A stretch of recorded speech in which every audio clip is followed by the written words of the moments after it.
ഈശ്വംസിഹായിക്ക് സ്തുതിയായിരിക്കട്ടെ. അന്ത്യോക്യയിലെ താപസവര്യനായ വിശുദ്ധ ഇഗ്നേഷ്യസിൻ്റെ തിരുനാൾ ദിവസമാണ് ഇന്ന്. വചനവിചിന്തനത്തിനായി തിരുസഭ നമ്മെ ഭരമേൽപ്പിച്ചിരിക്കുന്നത് യോഹന്നാൻ്റെ സുവിശേഷം 12-ാം അധ്യായത്തിലെ 20 മുതൽ 26 വരെയുള്ള വാക്യങ്ങൾ. ക്രിസ്തു ശിഷ്യൻ ലോകത്തിൽ വചനത്തിൻ്റെ നന്മമരങ്ങളാകാൻ എന്താണ് ചെയ്യേണ്ടത് എന്ന് തിരുവചനം നമ്മളെ ഓർമ്മിപ്പിക്കുകയാണ്. ഗോതമ്പ് മണി നിലത്ത് വീണ് അഴിഞ്ഞ് ഇല്ലാതെയാകുമ്പോഴാണ് അത് പുതിയ ഫലം പുറപ്പെടുവിക്കുന്നത് എന്ന് വചനം ഓർമ്മിപ്പിക്കുന്നു. അഴിഞ്ഞ് അലിഞ്ഞ് ഇല്ലാതെയാകുമ്പോൾ പുതിയ സൃഷ്ടിക്ക് അത് രൂപം കൊടുക്കും. അതിലൂടെ ഒരു ഗോതമ്പ് മണി 100 കണക്കിന് 1000 ഗോതമ്പ് മണികളായി വളർന്ന് പരിലസിക്കും.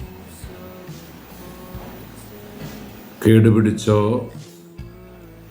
ഉണങ്ങിപ്പോയോ അതിൻ്റെ ഫലം പുറപ്പെടുവിക്കാൻ അതിന് സാധിക്കാതെ വന്നാൽ അത് ചീഞ്ഞ് മണ്ണിന് വളമായി തീരും.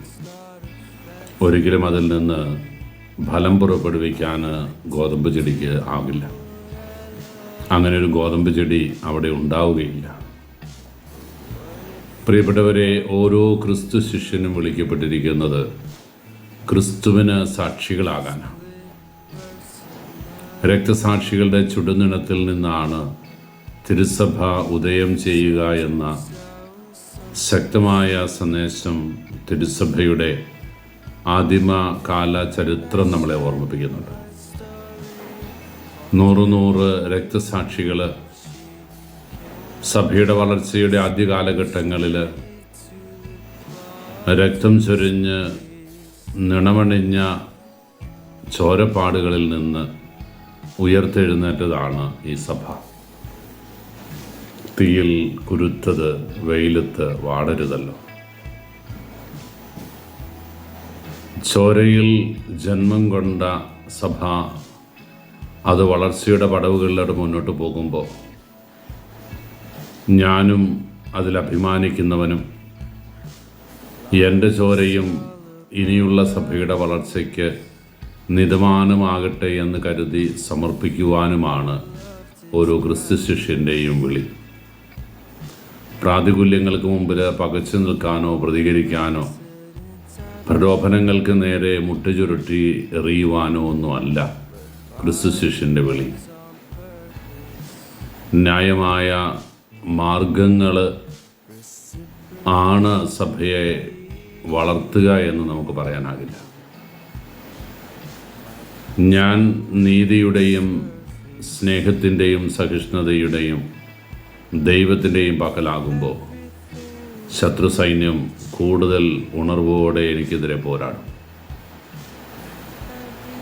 പലവിധ പ്രലോഭനങ്ങൾ എൻ്റെ നേരെ നീട്ടും. തീഷ്ണമതികളായിരുന്ന എക്കാലത്തും ഉണ്ടായിരുന്ന തീവ്രവാദികളുടെ കരങ്ങളിലൂടെയല്ല സഭ രക്ഷയുടെ മാർഗത്തിലൂടെ മുന്നോട്ട് പോയത്. യഹൂദ മതവിഭാഗത്തിലും ആദിമ ക്രൈസ്തവ സമൂഹത്തിലും ഈ കാലഘട്ടത്തിലുമെല്ലാം സഭാവിശ്വാസത്തിൻ്റെ തീവ്ര രൂപങ്ങൾ നമ്മൾ കാണുന്നുണ്ട്.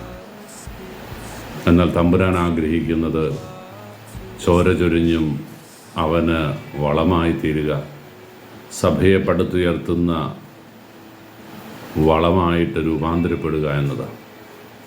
ആ വലിയ നിയോഗത്തിൻ്റെ ഭാഗവാക്കുകളാകാനാണ് പ്രിയപ്പെട്ടവരെ ഞാനും നിങ്ങളുമൊക്കെ വിളിക്കപ്പെട്ടിരിക്കുന്നത്.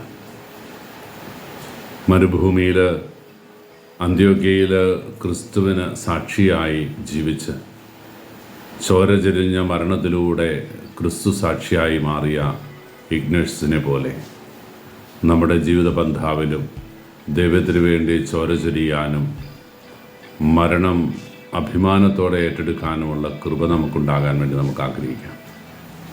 സുഖസൗകര്യങ്ങളുടെ പട്ടുമെത്തയിലൂടെയല്ല, കല്ലും മുള്ളും നിറഞ്ഞ ഇടുങ്ങിയ വഴികളിലൂടെയാണ് സ്വർഗരാജ്യപ്രവേശം സാധ്യമാവുക എന്നുള്ള തമ്പുരാൻ്റെ വചനം നെഞ്ചോട് ചേർത്ത് വെച്ചുകൊണ്ട് ഈ പുണ്യ തിരുനാളിൻ്റെ അനുഗ്രഹങ്ങൾ ഏറ്റുവാങ്ങി വിശുദ്ധ ഇഗ്നേഷ്യസിൻ്റെ മധ്യസ്ഥത്തിന് മുമ്പിൽ ശിരസ്സ് നമിച്ചുകൊണ്ട് പരിശുദ്ധ അമ്മയുടെ സഹന വഴികളിലൂടെ നമുക്ക് മുന്നോട്ട് പോകാം.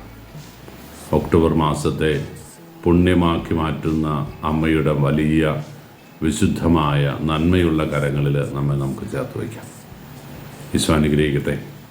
കർത്താവ് മിശിഹായുടെ കൃപയും പിതാവായ ദൈവത്തിൻ്റെ സ്നേഹവും പരിശുദ്ധാരൂപിയുടെ സഹവാസവും നമ്മളെവിടും കൂടി ഉണ്ടായിരിക്കട്ടെ, ഇപ്പോഴും എപ്പോഴും എന്നേക്കും. ആമേൻ.